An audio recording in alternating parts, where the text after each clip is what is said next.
Hey, podcast world. Welcome to a special edition of F&O InsureTech. I am Rob Beller, and I am here joined by our co-hosts, Mr. Lee Boyd and Mr. Matt Fothery. Hey, guys. What's going on? Hi, Rob. Hi, Rob. Not a lot. I sense the enthusiasm. We have a super special episode for two reasons. Do you know what those reasons are? I do. Go. Matt, do you? No, I don't. I was supposed to be working. So let me know what those are. Okay. One, I think we have two really good guests on. Is that one of the answers? That's the biggest reason. The biggest reason is that Caribou Honig and Jay Weintraub, the chairman and CEO of InsureTech Connect, the biggest InsureTech conference there is in Las Vegas every year, are with us as guests for the second time to talk about ITC, as it's known, 2019, ITC 2020, as well as other things to do with InsureTech. Yeah, I think it's wonderful that they decided to come back on. We had the opportunity to go to... Let's go ahead and explain our situation right here. Should we? I think we might need to. Yeah, we're having a little technical difficulty in our sound booth room, so we're actually sharing a microphone, Lee and I. So we're nose to nose here, staring at each other's face, and deep into each other's eyes. Try not to breathe on each other. Yeah. So how's that working out? Not great. It's great. Absolutely wonderful. Wonderful. So, that's what I meant to say. I'm sweating in here. Anybody got an air on? For those of you who can't see it, Matt has a surgical mask on.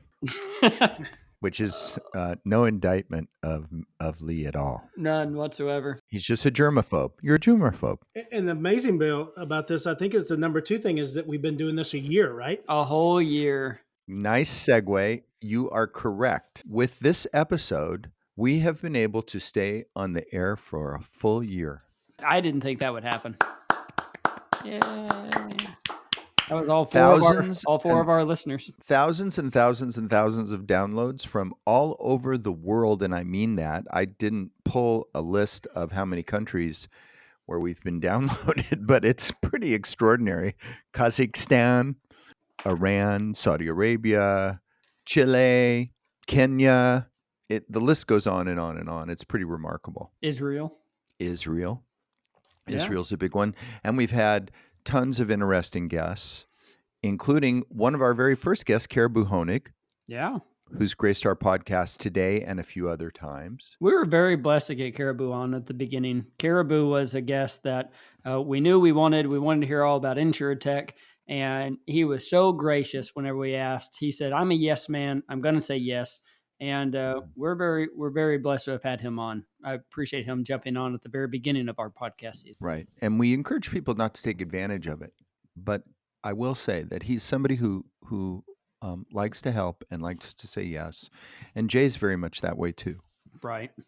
And so Matt, as the CEO of the company that pays for F&O InsureTech week in and week out, what do you have to say? Do you think did you ever think we'd make it for a year?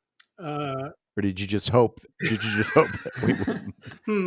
Let me be careful. No, I had pretty good fruition that this would be a pretty good podcast. So y'all have worked hard at it. Certainly put more hours than I have, but it does cost a little bit of time and resources. But I think it's well worth it. It allows us to have a little bit of a voice out there, and it allows us to talk to a ton of interesting people and really get to know the industry better. So it's been well worth the money. And as we continue down this journey. Yeah, I think it's opened us up to all kinds of different things. And like we'll hear on the episode today, that this is an ecosystem that we're in today. Insurance isn't just this monolith anymore. It's an ecosystem that's made up of finance people who are bringing tremendous sums of money to it. It's made up of incumbents who are buyers and interested parties. That's made up of accelerators. It's made up of all kinds of different people in the ecosystem. And we've had pretty much all of them on, all aspects, to talk about it. I think back to all the people and all the groups that we've had on. And my favorite part over the past year is the knowledge that we have gained. I think that we've been able to share that knowledge with all of our podcast guests. But me personally, I'm I feel better for it. I feel more secure whenever I'm speaking about InsureTech. I feel like my knowledge has grown, and I feel like we're starting to really understand this world of InsureTech. And I think it's great, and I'm very excited to see what next year holds. The center of maybe not the center, but the epicenter of all things InsureTech can be argued today is InsureTech Connect, which is a labor of love that's been put together primarily by two crazy guys who have created an amazing conference that we got to attend this year, that we enjoyed and went to and learned a lot from. And we're thrilled to have them back on again. So without further ado, here's our interview with Caribou Honig and Jay Weintraub about ITC. Hey, everybody. We have some really very special guests. We have the co-founders of ITC, InsureTech Connect, Caribou Honig, and Jay Weintraub. How are you guys doing today? We're doing great. Thanks so much for having us here. Oh, it's so good to be back. Yeah, it's great to have you guys. You guys are so generous, and I want to make that clear to everybody in our audience how accommodating and generous Jay and Caribou are to a crazy little InsureTech podcast and to be part of it. Yeah, very, very appreciative. Thank you guys for being with us. So let's just jump in. Have you guys caught up on your sleep yet? Have you gotten over what happened in late September this year? How you doing? It usually takes me about a week or so to catch up. It is a delightfully intensive couple of days, right? And for attendees in general, I think InsureTech Connect, is the longest 2 or 3 days of their year with so many meetings and panels and events that they can be part of. For myself, add an extra day or two to that. And for Jay and his team, you can actually add a couple days on top of that for all the intensity they've got to put into it. So it takes me only about a week or so to recover. I bet it takes Jay a couple weeks. Yeah, I think I'm still asleep, probably. We were there and we had a great time. Yeah, we loved it. It was amazing, and we want to take a couple of minutes and kind of unpack 2019 and maybe what you guys learned and some of the things that you've taken away from it and the pleasant surprises, of which I'm sure you can't have something that's that large and that dynamic and not be surprised by some things. Jay, you were a little surprised by the length of the registration line, weren't you? Oh, yeah, that's right. That's right. We nothing says, oh my God, way to kick off your show, like walking past someone and wondering, what are you doing here? And then only for them to tell you, we're waiting to get our badge. And we heard from the front of the line that we might get there by tomorrow. So it wasn't that bad. Yeah. No, it was worse. It's what I really felt worse. Here we are thinking, let's open up registration. And you know what? An hour and a half will be plenty of time for people. And I guess I'm glad that was probably the most drama that we had, because I'm not sure I could take any more than that. Yeah, I mean, if that's the worst thing that happened, I mean, that's pretty good. Me and Rob, we went and got our badges, and we were able to go to middle line, and we got through it very quickly. It pains us anytime that the experience for people attending isn't anything except for perfect. Like we really do feel it in our guts. Sure. So thankfully, as Jay says, like that was really the only hiccup that I think we experienced. But in some sense, you talk about surprises. Yeah. Really just the sustained energy going on for this whole InsureTech thing, right? And it's continuing to broaden out, right? It's certainly not just the Silicon Valley types, right, that are coming and energized about it and curious and doing things, right? You got the incumbents themselves making things happen, right? That are in the spirit of InsureTech. You've got companies from outside the industry getting involved now. I think that's really a pleasant surprise relative to a few years ago, perhaps. It's funny. I think back, and today, you're right. We had 7,000 people in 2019. It's easy to say, "Oh, right, this thing must have always been easy." And we think back to especially the first year, where it took quite a bit of cajoling to get people, for an industry that often likes to be first to be second, saying, "Come, take a chance on something brand new." Not easy. And so I think there's those lingering memories of, we'd say to people, they'd ask us, "So we'll get there what, by, like, you have a reception at 5 p.m. the night before. And we'd say, no, we've got all this great content taking place during the day. And so this was the first year where it's like, wait, people actually listened. It's a true 3-day event. And I guess somewhere in our minds, I'm still thinking back to the first couple of years where it felt like we'd have to convince people, Right. that it's worth coming that day early. Yeah. Well, and I think it's great. I mean, I was busy the entire time. Now, I want to loop back real quick to something that I think Caribou was just saying about incumbents and people outside of the industry. Let's talk about the big announcement, right? Salesforce and State Farm up on the stage on the opening day. Those are big names, and sometimes you wouldn't hear those 4 years ago together, but now they're in our space. What was that like getting that announcement at ITC? I will say that it is, you ask us, what is it that we probably track the most? And it really isn't how many booths are there and how many bodies. It's, is this a catalyst? Is InsureTech Connect a place where things, and Caribou has always said this, is it a place where news is made and news is shared? And for those that were there, you heard about, we call them, we met at stories. And it's, what are those conversations that took place that have impacts far outside the show, but because they met there, it got to happen sooner and faster. So absolutely, that is, probably the things that we care about the most, are people saying this platform matters, this industry matters, and we want to share it here.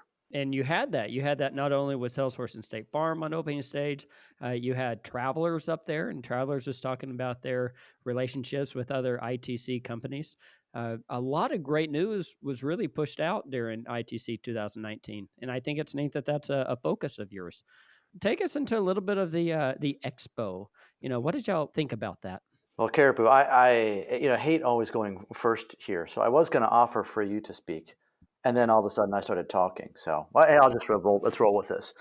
I'm sure it'll come back to me. He's a man of few words. Yeah, I mean, he had 20 minutes the first couple of years, and then we gave him 15 the last 2 years. So Yeah, I got fewer and fewer words. Thanks, Jay. That's right. Yeah. So, yeah, he's waiting for, what are you going to get me now? So the expo is one of the things that for us, we first, for the first couple of years, we didn't even call it an expo hall. We tried all sorts of ways to call it anything but an expo hall.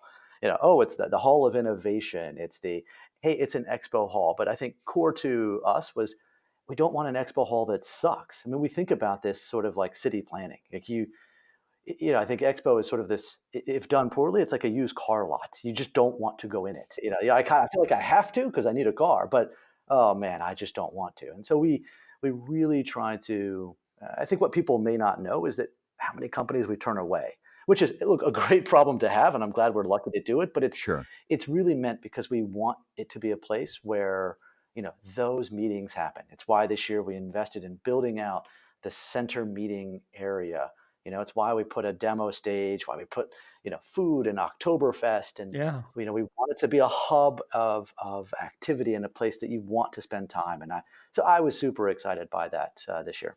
Yeah, I also really like how we very much go out of our way to create, the big skyscrapers, as to use Jay's city planning metaphor, but also you've got space that is set aside that a Series C, Series A startup can be in, right? And it's not cost prohibitive for them, because what I think often happens to events when they become successful is that they start catering only to the giants out there, right? The big dollars. Only Travelers, only State Farm can sort of afford to show up on the expo. Only a Salesforce, and then you lose the whole point of catalyzing the industry, right? Being a place that supports the conversations between the top 10, top 20 incumbents and the folks building something really great in their garage.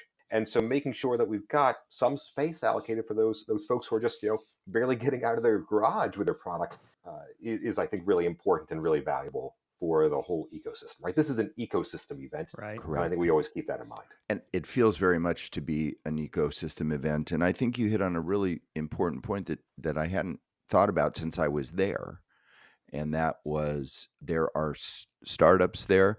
There are companies that have made it a little bit past the startup phase, and those that have made it way past the startup phase. So at kind of everywhere on the spectrum. But that was one of the exciting things historically for us about going there, was that we could discover some of these up and coming companies, not just the ones that have made it or have a foothold today. I love that word discovery. I think that's second only to serendipity in my list of favorite words in this context. I liked how this year, in the past, I would go to ITC and I would go to the Expo Halls or even the presentations, and I felt as though it was really about the startup because we were new, right? InsureTech was kind of uh, a new thing, so we really were focusing on them. This year, you could tell there was a change. We had the neighborhoods for the startups, which was fantastic. They were right side by side. You could visit with them and have meetings with them. But yet you also open up the neighborhoods to those who are in the InsureTech space today with customers, with revenue, and are really changing the world of insurance. So I could talk to startups, I could talk to them throughout everywhere, and as Rob said there, really discover what I needed. It gave me an opportunity to know what my problems were and to go out there and find somebody to help fix them.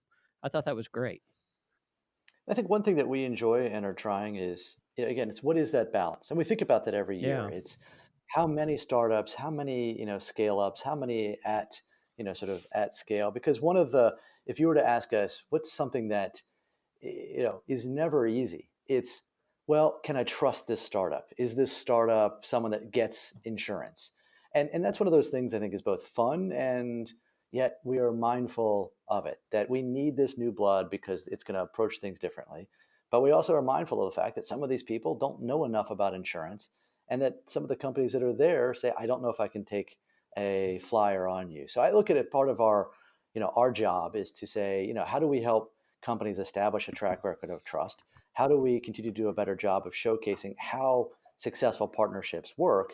And so that more results oriented material can, sort of be present. So you should be able to discover, engage, and, know how to make it work. And that's what we will, that lifespan or life cycle is, what we will continue to hammer away at.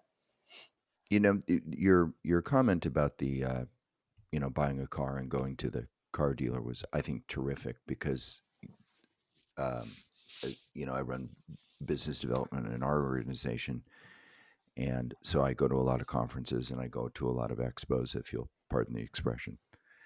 And sometimes I work inside of them, and sometimes I attend them, and they're frequently, you take a deep breath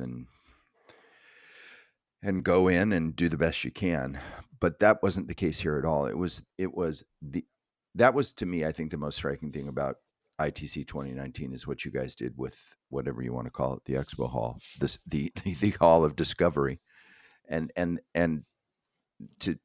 to that center place where all those tables were, it was jam packed the entire time, because people wanted to be in there and they wanted to have these meetings and they wanted to get together and they needed a place to do it. And it was just the energy in that hall from start to finish was like nothing I had ever seen. Amazing energy. And not just, of course, in the center where the tables were, but the booths also. I mean, it was jam packed. There were many exhibitors that we wanted to speak to that we couldn't, right, Lee? I mean, it was too crowded. It was too crowded. Where do you see that? I mean, it's incredible. Kudos to you guys on that.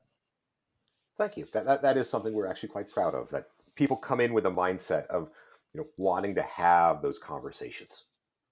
Oh, nothing is more painful. It's one of these funny things. If we're getting into the sausage making for a second, we'll talk to our sponsors, and it'll come as no surprise. I mean, what do they care about ultimately? They still care about leads. And so when we have these conversations with them, and it's sort of, oh, well, I assume we're going to get the list of attendees. No. Or I assume you're going to have a barcode on a badge that I can scan, even though I don't know, people don't really like that. It's like, no.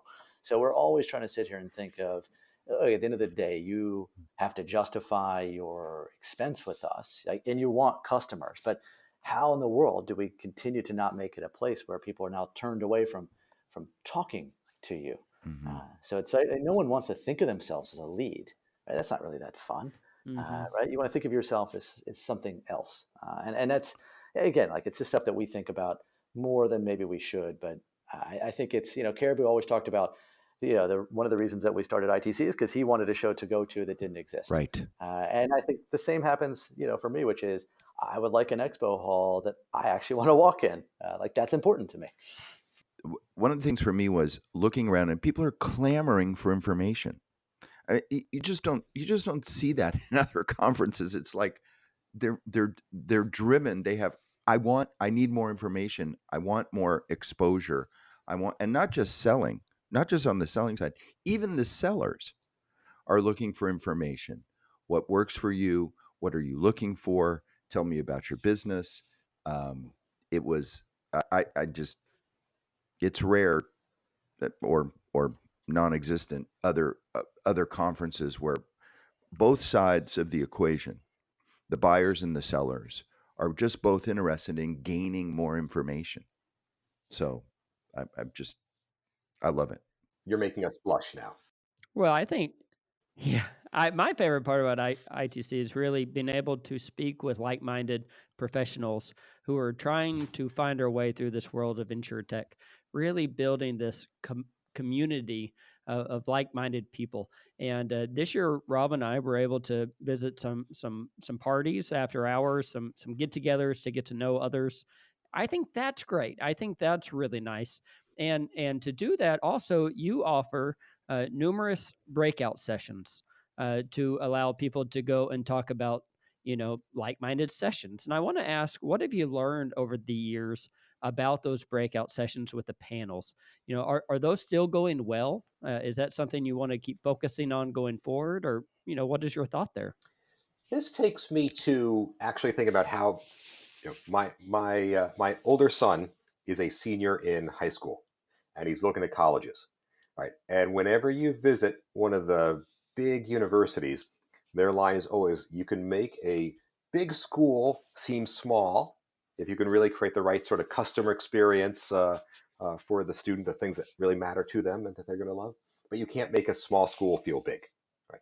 And so I think we're always wrestling with how to make sure that ITC is like that big school that feels small for every attendee, right? So if you are really excited about innovation in life insurance, that you can spend all 3 days just sort of immersed in life insurance related topics. If you're really excited about next generation technologies for the claims process, well, that person should also be able to spend the full 3 days basically immersed talking to other people of similar minds, similar likes, similar interests, learning about everything going on there, right? Both under the same roof, but both might actually experience sort of very different content and very different meetings from each other. And that's sort of the big tent approach here. And truth is, there will be some topics of shared interest, even between the person simply interested in life insurance innovation and one simply interested in claims innovation. There will still be some things that appeal and are important for both. I think that the breakout sessions are part of the strategy around how we actually are able to make it that sort of small school experience for everyone. We can always do better, of course, but I think that's the And key you're right. design principle. No, it's just, you're right. There are people that are going to say it's getting a little unruly.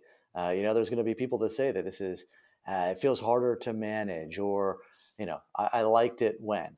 And, I think in many ways that excites us, because that's, the good thing about the word like unruly is it's associated with energy, it's frenetic. And, I think Caribou's, sort of description of you can't make a small school big, we believe in this fully, and we've seen it, right? If you, more of the right people, more good things happen. And so, you can't change as much if you don't have enough of the people there. So the fact that we get to try to solve for this and say, yeah, how do we make it smaller, right? Is it do we divide the show into a life and health only section? Right?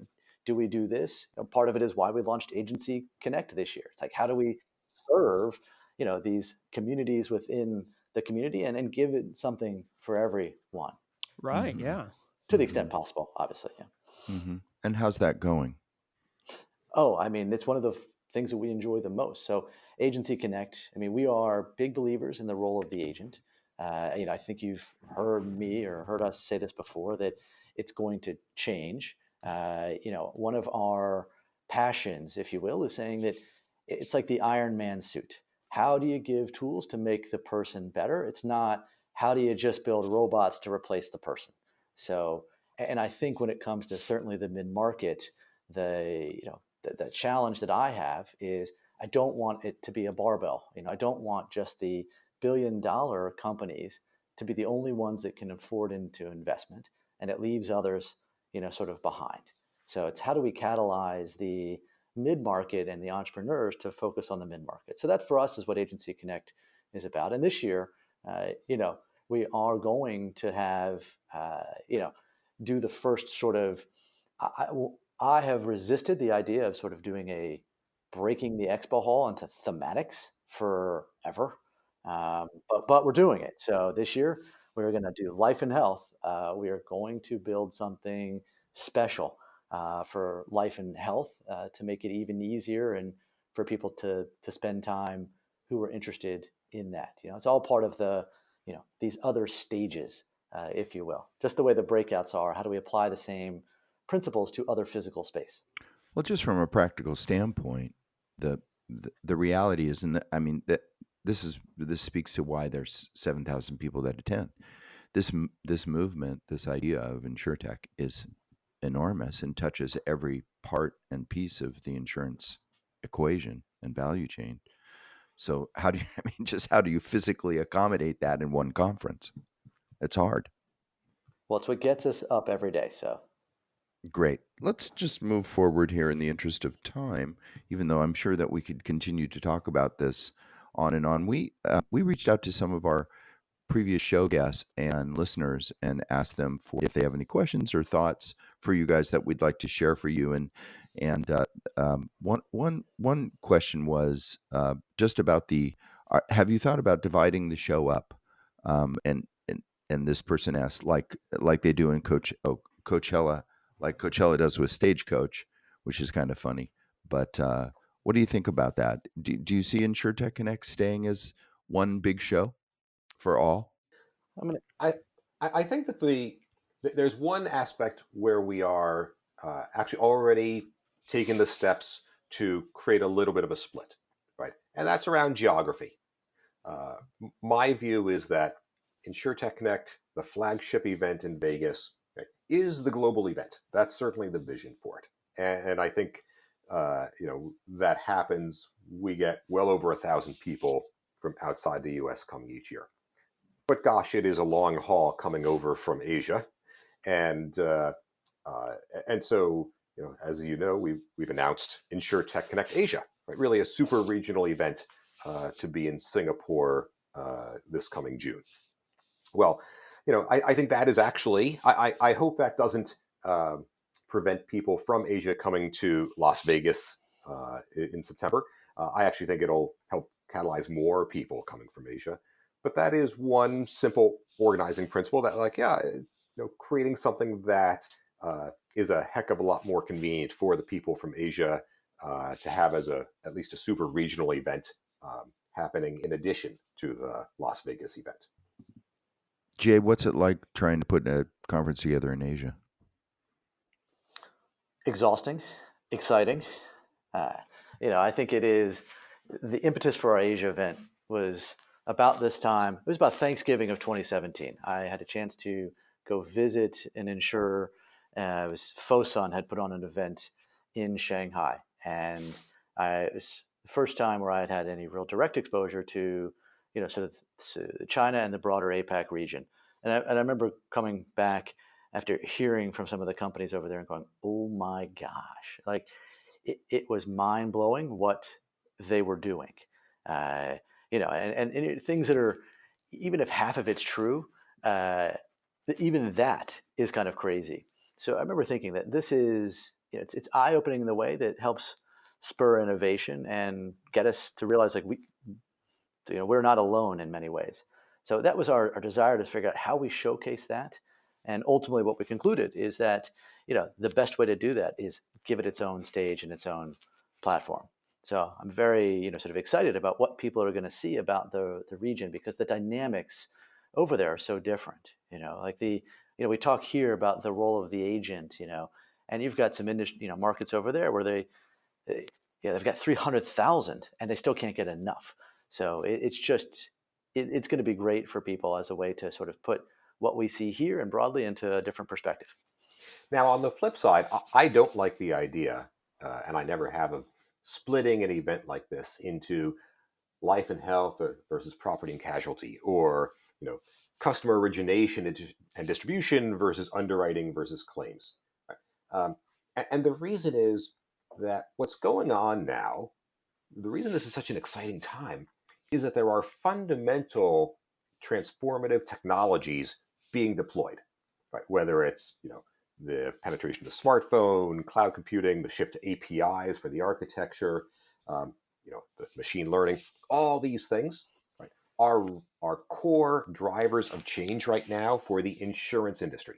Not for the health insurance industry, not for the life insurance, not for property, for all of the insurance industry.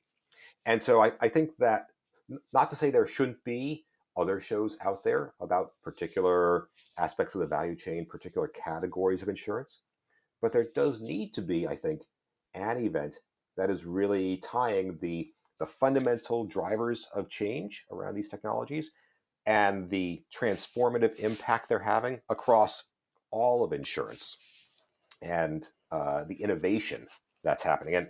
And someone doing pet insurance, right, can learn from innovations happening in life insurance too, right, and vice versa. Like there's lots of value in seeing what your immediate peer group is doing, but there's also value in opening the aperture to understand what the broader peer group is trying to drive. Caribou, I couldn't agree with you more on that. I think that is so important, and for all of us to realize, InsureTech is about a trend setting and about an industry as a whole, not necessarily about breaking up the individual lines or the streams within. So I think it is very valuable to continue with what you're doing. I love about maybe dissecting the Expo Hall a little bit, or adding different neighborhoods throughout. That's fine. But I love that there's one event that we can go to and look at how is pet insurance doing, and what trends could I take over that they're doing on my customer experience to my side. So yeah, please keep doing that. Well, don't worry. The way that we will sometimes, think internally is, divisional playoffs. You think about, because this time of year football, it's great to make the playoffs, but everyone wants to go to the Super Bowl. And that's what we aspire, is we want to be the Super Bowl. And that's, it's for all leagues, right? It's all teams. Let's. I want to read you another question or comment that we have from, and this is interesting because this is from a small InsureTech company, who said, "I was pleasantly surprised as an early stage startup. I had assumed that ITC would be almost all large VC firms and large carriers hoping to innovate, neither of which are the market we're trying to connect with. I was pleasantly surprised to find that there were a lot of smaller insurers and vendors that more closely matched our ideal customer profile and were interested in innovating." You guys seem to get everybody on the spectrum, from the biggest, I mean, the largest companies were there and the smallest. Yes? That's absolutely our goal, right? It's got to be an ecosystem. And the magic happens when you can bring people together who otherwise might not normally have a chance to realize, oh, what you're doing is interesting, right? I didn't realize that was going on. Let's learn more. Let's follow up after the conference, right? That's the kind of phraseology I actually love. Let's follow up after the conference. Right? And that only makes sense. That only really works if you've got the full spectrum of participants coming to the event, large and small, old and new. It's part of why I love seeing regulators there, because they also bring something very different to the conversation, but obviously so important to the conversation. Like that's what we're going for, is that sort of big tent event that people can then find and discover, right, through serendipity, the folks they actually want to meet with too. And people listening to this podcast need to go and take one of their hands, reach around and pat themselves on the back, because this is the fact that the industry cares enough and that they don't see it, that the industry says this is an industry thing.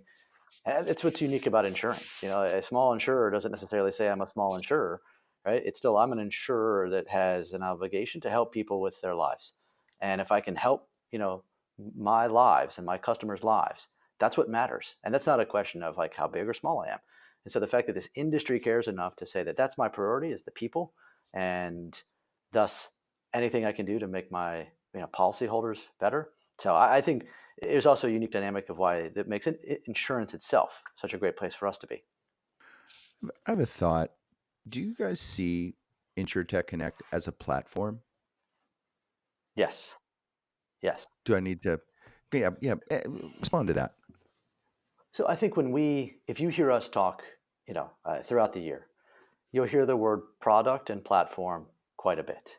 It is, when we think about a platform, it's a single place that can touch at, sort of scale. And whether scale is people or scale is ways in which people can accomplish things, that multiple things can happen from a center spoke. That's sort of what we think of ourselves as, a hub for others and for the industry. People build on top of platforms. Right. That's almost the definition of it. And one of the things that really makes us smile for the most part when we see it happen is when there are other events sort of built on top of InsureTech Connect. You mentioned earlier in the podcast that there were these after hours networking and drinks. I wish someone had told me. I'd love to go to one of those.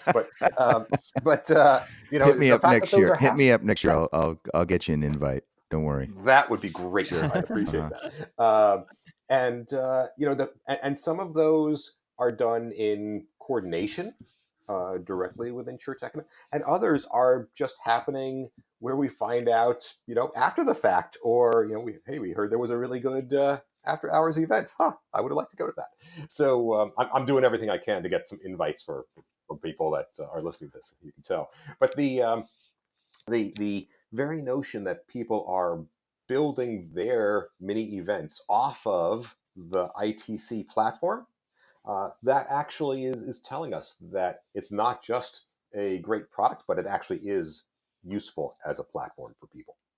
Yeah, I would say that's the telltale sign of a big conference who is a platform. Whenever you have these mini events that are spun off of it, let it be an after hours drink or let it be a pre-event before or post-event after, you are really becoming that platform that like-minded individuals can get together and express and discuss their views. And that's what's so important. And I hope that 2020 is going to continue that world.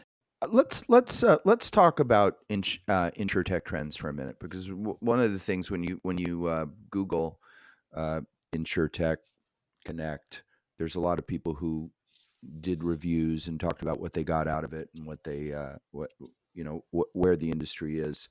Let's talk for a minute about that. One of the things that I heard about, that I saw about InsureTech, is out of InsureTech Connect, is the hype is over. And this reviewer was saying that it's not about, InsureTech isn't a cool, shiny new toy anymore. It is a legitimate piece of the insurance ecosystem. Do you guys agree with that? You must.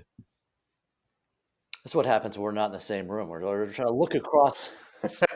You're looking out to space. I don't want to answer that one. Yeah. No, I think I don't want that one. We love, that one. I just love talking after Caribou because he says all the great things, and I can add on top of it. So you're right. I mean, there's a sense of, like, you think about fear of missing out. It's a feeling, and it can be a lot of things. And so I think for InsureTech, yes, shiny object. What is it? Am I scared of it? I got to know what it is. It was some of the early things. But today InsureTech is the movement, like it is what is happening. And so it's really a question of, okay, it's here. So it transforms to like, what is it for me? And, how do I find something that's like scalable? So it's the evolution of it is what we continue to see. Um, and the fact that it's not shiny makes it no less important. It just changes like sort of what your expectations and your needs are from it. You guys have, I've got to believe you're familiar with the saying, all Sure. hat, no cattle, right? Oh, you're trying this, Caribou. You are, huh? Oh, I've got to, Yeah. try this one All out. right. All hat, no cattle, right? It's the idea that, someone talks a really big game, but it turns out that about, how big their ranch is, but it turns out Is they, this they, they because ain't got I'm no from cattle. Texas? Is that where this is coming from? Is this a Texas joke? Oh, I forgot that connection, okay. Jay, but Okay. I like where you're going. So I think that 2 or 3 years ago, if you asked a lot of folks, not the entrepreneurs, obviously, but a lot of folks who've been from within the industry, a lot of them had a certain degree of skepticism and would have been saying, okay, these InsureTech startups, I think they're all hat, no cattle. And um, uh, it would be hard to know 2 or 3 years ago because so much of this current wave of startups was so nascent. But I think we are now starting to see that yes, indeed, there may be some that were all hat no cattle, that were just Right. hype, but not necessarily Right. building real businesses. But I also think we are now at the point that we are starting to see companies that, in fact, have plenty of cattle. Right. I think that you're starting to see that in the M&A side. Shortly before the most recent InsureTech Connect was the big announcement of Prudential buying Assured for $2 billion. That's $2 billion buys a lot of cattle, actually. I think that the Lemonade Yeah. Transparency Report, right? Kudos to them for showing lot of some cattle. real financially important metrics. Jay has heard me talk about this all hat no cattle thing I'm trying on because He's trying on the hat. He's I'm trying on this hat for sure. well, yeah, anything with a hat, is going to get me. Oh, that was good. That But was good. Yeah. I'm thank No you, fedora. but I'm Cowboy hat this year. No fedora. I can't deviate that much from the brand. But I'm actually really hoping, I think, to like pull together the all hat no cattle report of a sort and see if I can get a handful of entrepreneurs who've been at ITC every year since its inception to like share key financial metrics like their revenue every year for the last 4 or 5 years to sort of showcase whether there's some real cattle there underneath the hat. Because I think we'll see there will be some. But it's you always look for these little signs, So I think of, what's one sign that ITC is, becoming more of a platform is when you have companies that say, I'm going to go, like last year, American Family said, I'm going to do our leadership event at ITC, or this year we have Majesco that says we're going to take our, sort of user summit and do it alongside of ITC. So the fact that ITC becomes a hub, and then I think separately you look at, I'll say like Carpe Data because they're just old enough to not be like a startup, like they have a real track record. They'll probably be in Caribou's report, and they were the first, I believe, of this ilk to then start doing their own user conference. So like you really know that things are happening when a company that once was a startup is now doing a user conference. We had a podcast recently with a InsureTech direct to consumer MGA insurer, and whose target market is millennials, and they surprised us by saying that their distribution and sales function is going to be handled all by brokers and agents. It's not it's not online, and so brokers and agents are still a really important part of this. Is that part of the obviously that's part of the InsureTech equation, and you guys addressed that last year with your with your agent day. What do you see about that, Caribou? Yeah, look, I think that agents and brokers are important, right? They're obviously very important today, and I think they can become even more important in a sense as they adopt technology, right? So I've gone on the record in saying, look, I think that through new tech platforms, right, like Bold Penguin and Agentero and others like that, you're going to see agents and brokers become, twice as productive per person over, I don't know, maybe 10 years, maybe it's 5 years, maybe it's 12, but over that kind of time horizon. And the agents are going to be more profitable when they use the technology. There's a flip side to that, of course, which is if the typical agent or broker is twice as productive, well, I think we only need half as many of them, right? So it'll be the ones that adopt the technology first, the ones that make the best use of it. They're going to be the ones that are most likely to stick around. Now, I will say, I'm not really that much of a direct consumer in this context. I don't think that the agents need to really worry about some sort of sudden shift over to the consumer just going online and signing up directly.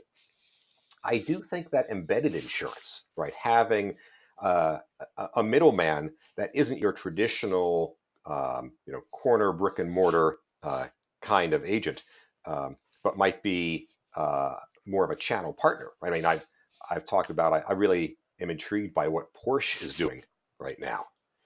They are actually creating, in conjunction with an InsureTech, a bespoke auto insurance product specifically meant for Porsche owners and marketed in part by Porsche. Like, that's actually pretty interesting. And if you're an agent where some fraction of your business is, auto insurance for Porsche customers, well, for Porsche owners, well, that's an interesting threat. It's funny. I was going to say that I agree. So I don't think it's necessarily direct to consumer is the biggest threat. I think, I'll add on to that in two ways. I think, right, other agents will be a bigger threat. It's going to be people who didn't normally sell that, either in that sector or, that class type or that size, sort of being now able to do it when they couldn't before. So I think there's a encroachment that's far more likely. And I think, another example of you didn't really expect this. I was speaking to an entrepreneur today who, one of these fascinating stories of having sold two businesses before he was 18 and then decided he's going to do a music festival. Ended up doing huge music festivals, 250 shows a year, and then built some software to help him do his festivals. Started selling that software to others, and then realized, wait, the software just is helping them with risk. So why don't I now also offer insurance for them? So I feel like it's this, at the end, it's the same, sort of the same paper, I guess, is still going to get signed because, but it's who was that distribution point, may change. And that idea of like, I'm servicing your need in some other way, and I'm going to just now seamlessly tack on insurance. Right. It's a point case. Don't know if it's going to happen in scale, but it certainly wouldn't have happened, 5 years ago or 10 years ago. So I'm going to put you guys on the spot and ask you both to identify one particular trend that you see on the InsureTech side of the insurance ecosystem. Share a big trend that you're excited about, or that you see, or that you think is maybe not talked about enough. Go ahead, and I'll leave that up to you. You choose whichever you'd like. I'll start first on that one. Sometimes I feel like most of my job these days is trying to figure out what are the interesting trends. I think that there is this important trend, particularly around the sort of customer-facing, consumer-facing InsureTech startups. This shift that's been going on where often they might start as a broker, then become an MGA to get a degree of greater flexibility over pricing and customer experience and product design, and then actually make the jump to becoming a formal regulated carrier. And we've seen examples of that over the last few years now. And it's a natural thing in terms of, look, you can't be just a couple entrepreneurs in a garage and light up a carrier, right? You might be able to do that actually as a broker from your garage, but sure as heck can't do a carrier, yet alone anything else. So I think that's important. You see examples like Metro Mile bought a small carrier a couple years ago. next customer in the small business world shifted into being a carrier. Kin, where I've got an affiliation in the homeowners insurance market, right? They announced a few months ago the launch of their reciprocal in Florida. And, this is potentially a very significant trend line for the InsureTech world, because it does put them very much in the same kind of standing as the incumbents who've been around for decades, or in some cases centuries. It means that they have to deal with the same regulatory hurdles and obligations, which is not actually a bad thing in the long run. And it gives them all the flexibility that they need to innovate around areas, particularly like product and underwriting. So I think that's an important trend for folks to watch. Yeah, I mean, I do think it'll make for a fun conversation. One of my favorite CEOs in this space runs an MGA, and we keep, I think, Caribous wondering if he's ever going to make the switch, or when he's going to make the switch. I think there's certainly a fun conversation around that. I think what we've seen a lot of success, around sort of picks and shovels. All right, we've seen this. I am going to enable these huge companies in ways to help them move faster. And I think that's a trend that we have seen, will see. I think what I'd like to see is I want to see someone just, let's go back to 2015. Let's go back to we're going to break something, and we're going to do it in such a crazy way. And we're going to aim so big and so aspirational that no one, especially an incumbent, would dare to do this. So I've enjoyed everything that we see, and now I'm just going to try to encourage people to go, okay, what's next? And Jay, is it fair to say we see a little bit more of that actually coming out of Asia, right? China in particular? I think it's very fair, and some of that, right, is from a regulatory environment. The things that can happen with the data in China, like you have access, companies have access to data, and an ability to use that data that we don't here. And so, yes, from a wow factor of, I can't believe you're staring at me through my phone to judge my facial expressions, to, sort of like determine my shock level.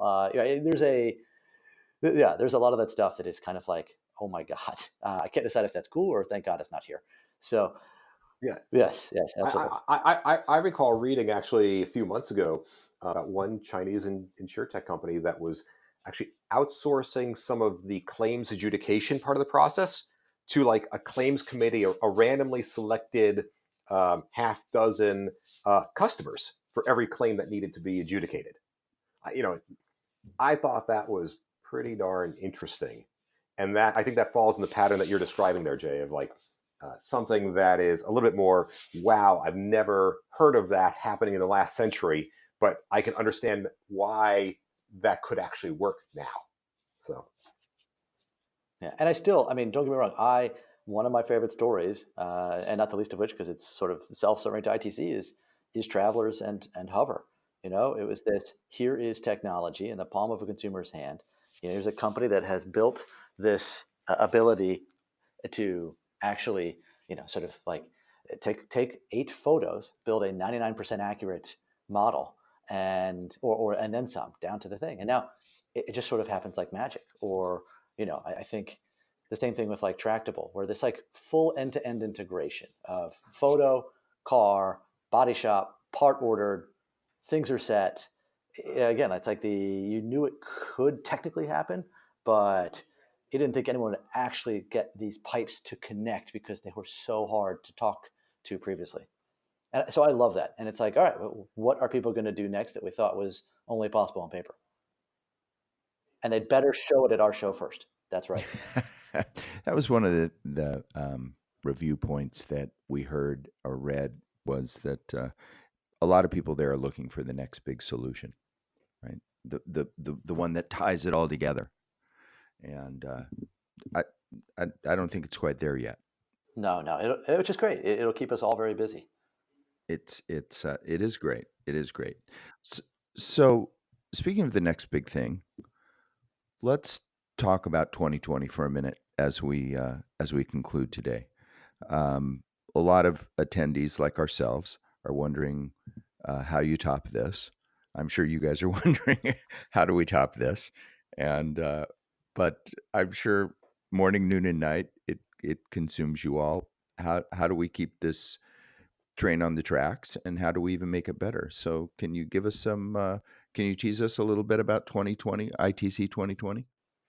Well, first, we're going to see if we can make the registration lines longer for people, because that's really an opportunity for ad hoc networking in the line there. Talk to the person to your left, to your right. That's my response to you, Jay. Oh, good. Yes, yes. The registration line sponsor. We'll pass out Xanax and alcohol while you're in line. Maybe puppies. Maybe we'll get some puppies too, if I can have my way, right in the Expo Hall. It is true. I mean, there's like InsureTech when we think about our show, right? There are things that we hope we will do that are revolutionary, and then a lot of it is incremental of like how do you solve problems and how does tech an enabler? Think about 19 for us. It was, we basically invented this concept of let's put a little IoT device on a badge, let's make seamless interactions between you, and let's have that data pop up on your show app that you can download later, and the same thing for your session. So I think about, again, for us, the wholesale changes are around connections. Yes, do we want to try to top Billy Idol? Yes. Do we want to have a handful of those sessions that you go, holy cow, that's amazing? Those speakers that you say, you need 3 of those sessions where you say, I can't remember anything being as good as that. But ultimately, what's going to get everyone coming back is who am I going to meet? And like Caribou said, what's going to happen after? So making sure that like we find wow ways for you to meet and have the experience, sort of energize you. Absolutely. That is what we look forward to unveiling, which also means I don't have a clue exactly what we're doing fully yet. Caribou, what about you?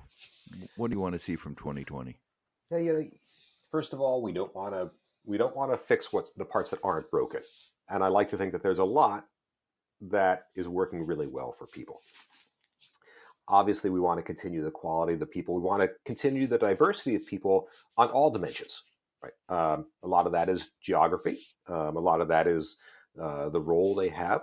One of the things that I'm proud of ITC's ongoing role in, right, is helping, and it's really part of what is happening with the InsureTech movement, is bringing a different pool of talent that might not have been as excited about joining the insurance industry, but now is sort of actively leaning into it, right? And whether that's around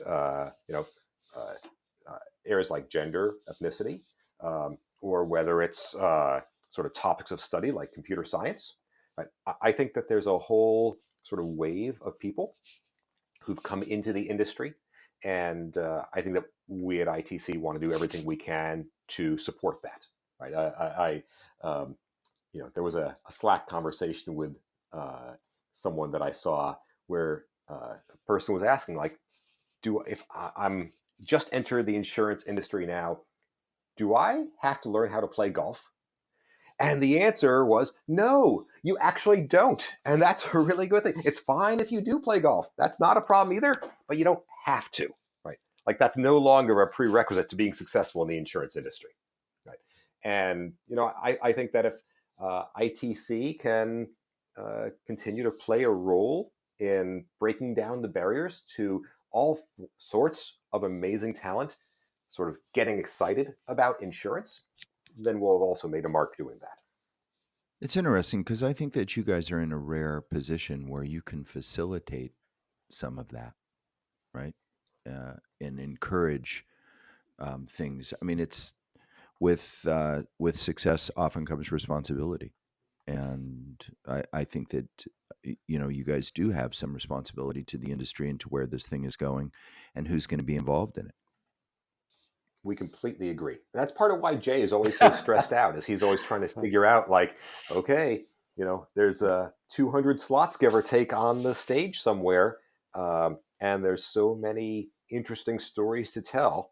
How do we both make sure we have the best stories that get exposed out there, as well as the best storytellers? Right. because I think that everybody, ourselves included, we want to hear about what's going on with Salesforce and State Farm, but we also want to hear what's going on with something we've never heard of, someone we've never heard of. That's right. It's part of our job to unearth and shine a spotlight on things which, quite frankly, that we judge to be interesting. And sometimes we'll get it right and sometimes we'll get it wrong, right? But it actually is part of our role, right? Jay's most of all, to say, yeah, this is something that I think people ought to hear about, or this is a person that people ought to hear from. Well, and the best part for me is seeing 7,000 insurance people wearing jeans. That part never gets old. It keeps it unruly. It's funny, and I saw people there in shorts and t-shirts and flip-flops, and people in suits and everything in between. So that's fun. It brings out a character of insurance that is rarely seen. Oh, it sounds like a joke, arguably a bad one, in the making. Just as there's a Caribou being a trained attorney, I'm sure the first time I met him, I was like, it's that joke of what do you call 100, lawyers at the bottom of a sea. But bad joke to tell your wife who's an attorney on your first date, by the way. And then, but I was saying it sounds like there's a making of a joke there, right? What do you call, thousands of insurance people who aren't always in suits, InsureTech Connect. Yeah, it sounds a good start. It turns out to be a really good conference. Well, yeah. What do you call 7,000 insurance people in jeans? InsureTech Connect. So there you go. Or a good start. Yeah. A good start. A good start. A good start. Oh, same punchline, different. You see what I did there, Jay? You see what I did there? You're welcome. Oh boy, you took one punchline, put it together. You're welcome. Drop the mic. There it goes. We can't top that. Well, listen, before this devolves any further, we're going to bring it to a close. And thank you guys once again for sharing your time with us. And we look forward to Las Vegas next September. And we look forward to hosting you. And maybe we'll see a few of your listeners even in Singapore in June as well. Very exciting. Very exciting. And maybe we can have you on just before to give us a little 2020 preview when it's further constructed than I'm sure it is today. Absolutely. Thank y'all so much. Great. Thanks, you guys. We'll talk to you soon. The one word that comes to my mind after talking to them is humility. Oh, that's a good one. They never say, look at us and what we've done.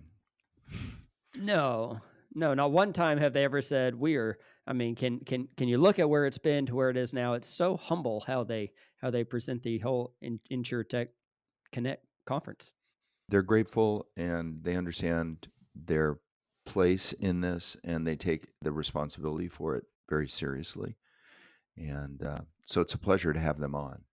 Yeah, and what amazing feat, right? They have taken this idea and created a conference of 7,000 people where you can come and mingle with like-minded individuals and learn about what's out there. I mean, they basically created something that didn't exist, and it really has become the Super Bowl of the InsureTech world. So I think it's great. I think it's really exciting. I'm excited about next year. I'm excited about what I learned this past year. And I'm excited to hear about Asia. I want to hear more about that when that actually happens. Yeah, that would be an interesting conference to go to, wouldn't it? It would, and that one's the first part of June. I think June 2nd through think June we could get 4th. budget. Think we could get the budget approved for us to go to the Asia conference. Yeah, with all the F&O InsureTech funds. Yeah, I would imagine that would be sure. That won't be a problem at all. I think will 48 cents get it done? Because I think that's what we have in our bank account now. Yeah, give or take. Maybe we could get sponsored. Maybe somebody would want to sponsor the F&O InsureTech guys to go over there and cover. Great idea.